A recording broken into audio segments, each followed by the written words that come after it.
လိုအပင်လေးတွေကိုစိုက်တာကိုအားပေးလဲဆိုတော့နှစ်ရှည်ပင်တွေစိုက်တာကိုအားပေးတယ်နောက်ပြီးတော့ကိုကတိုက်ခန်းနဲ့နေတာမဟုတ်ဘဲနဲ့ခြံဝင်းလေးမှာစားပင်တီးပင်တွေအကုန်လုံးစိုက်တာဆိုရင်တော့ကျွန်မအားပေးတယ်အဲ့လိုမဟုတ်ဘဲနဲ့ကိုကတိုက်ခန်းလေးမှာနေတယ်နောက်ခွေးမိဖို့ကြောင့်လေးမှာ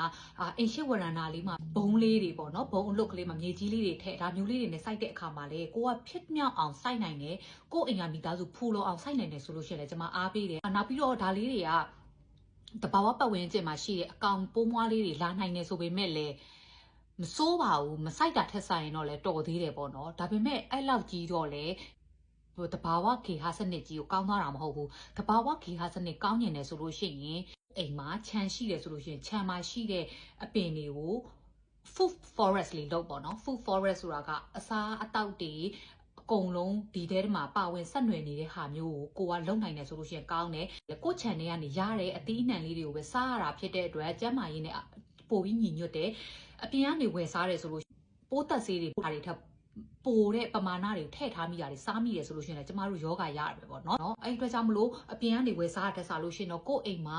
တကယ်ကိုပဲအိမ်ရလူတွေဖူလုံအောင်လို့စိုက်နိုင်တဲ့ဟာမျိုးကိုလုံနိုင်တယ်ဆိုလို့ရှိရင်တော့ကျမအားပေးတဲ့အဲ့လိုစိုက်နည်းကိုတကယ်လို့မှ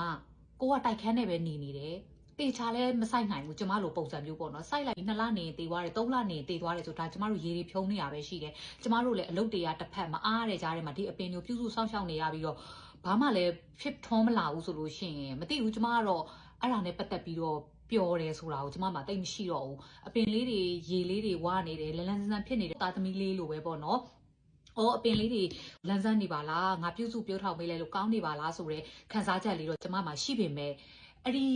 ဒုက္ခတွေလည်းကျမမခံချင်တော့ဘူးသူတို့ပြုစုပြောထောင်ရတဲ့ဟာတွေကိုလည်းကျမမလိုချင်တော့ဘူးပေါ့နော်အဲ့ဒါကိုလည်းကျမပျော်စရာတစ်ခုလို့မသတ်မှတ်တော့ဘူးအဲ့လိုဆိုတော့ဒီအပင်လေးတွေကိုကိုရီအိမ်မှာမဆိုင်နိုင်ဘူးကို့မှာလည်းမြေကြီးမရှိဘူးအမပြောနေတဲ့နီးရမြေကြီးရှိဖို့နီးကိုပြောနေလူတိုင်းကဘယ်လိုလုပ်ကြည့်မြေကြီးပိုင်နိုင်မှာလဲဆိုလို့ရှိရင်ဟုတ်ပြီဘာတစ်ခုလုပ်လို့ရသေးလဲဆိုတော့ကို့ပတ်ဝန်းကျင်မှာပတ်စံမတက်နိုင်ဘူးဒါပေမဲ့ကလေးလေးတွေအချိန်အားနေတယ် energy တွေလည်းအပြည့်အဝရှိနေတယ်အဲ့လိုကလေးမျိုးတွေကဒီစိုက်ပျိုးရေးနဲ့ပတ်သက်ပြီးတော့မှအရန်ကိုလေ့လာခြင်းနေတယ်ဒါပေမဲ့သူတို့မှသွားဖို့အတွက် line ကားတွေမရှိနေဘူး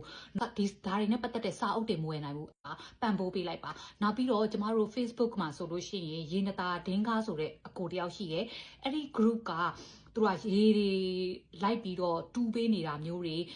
အပင်တွေလိုက်ဆိုင်နေတာမျိုးတွေရှိတယ်အဲ့ဒီအဖွဲ့အစည်းတွေကိုလှူပါဒါကျမတို့အိမ်မှာစိုက်เสียမလိုဘဲနဲ့ကျမတို့ community ကိုပံ့ပိုးနေတာမျိုးလုပ်လို့ရတယ် farm လေးတွေမှာတစ်ခါတလေကြာရင်ပွဲလေးတွေလုပ်တယ်အသိပညာရှင်အတတ်ပညာရှင်တွေဒါမျိုးဆိုလို့ရှိရင်ကျမကနေလေစာစားဖို့အတွက်ဆိုပြီးတော့ကျမတက်နိုင်တဲ့ဘက်ကနေပြီးတော့ပံ့ပိုးတာမျိုးလေးတွေဒါမျိုးလေးတွေကျမလုပ်တယ်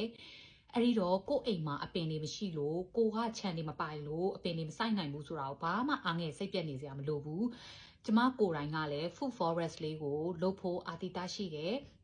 အဲ့တော့ကြောင့်မလို့ကျမအမေရိကမှာပြောင်းနေပေမဲ့ဖောင်ကြီးကခြံလေးကိုကျမမရောင်းခဲ့ဘူးဒီခြံလေးမှာကျမ food forest လေးလုပ်ဖို့အတွက်အခုတည်းကအစပြိုးနေတယ်တည်တဲ့လူတွေလည်းတည်တယ်မတည်သေးတဲ့လူတွေလည်းအခုမှတည်တယ်ပေါ့နော်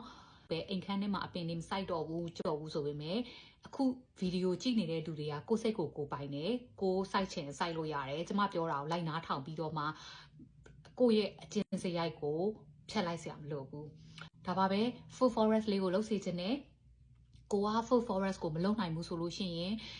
ဒီစိုက်ပျိုးရေးတွေကိုမှဝါသနာပါနေတဲ့ကိုနာကလေးတွေကိုမြေတောင်မြှောက်ပေးတာမျိုးဒါမှမဟုတ်လို့ရှိရင်တကယ်ကိုအင်တိုက်အားတိုက်နဲ့လုပ်နေတဲ့တောင်သူဦးကြီးတွေကိုတစ်ဖက်တစ်လမ်းကနေကာကွယ်ပေးတာမျိုးဒါမျိုးလေးတွေလုပ်ရင်းနဲ့ကျမတို့ community ကိုအကျိုးပြုလို့ရတယ်ဒါဆိုလို့ရှိရင်လည်းကျမတို့ကသဘာဝပတ်ဝန်းကျင်ကိုအကျိုးပြုနေတာပဲရှိတယ်ကို့အိမ်မှာအပင်တွေစိုက်နေမှာသဘာဝပတ်ဝန်းကျင်ကိုအကျိုးပြုတယ်ဆိုတော့အတွေ့ကိုကျမတို့ကဖျောက်ဖျက်ဖို့လိုတယ်ဘိုင်ဘိုင်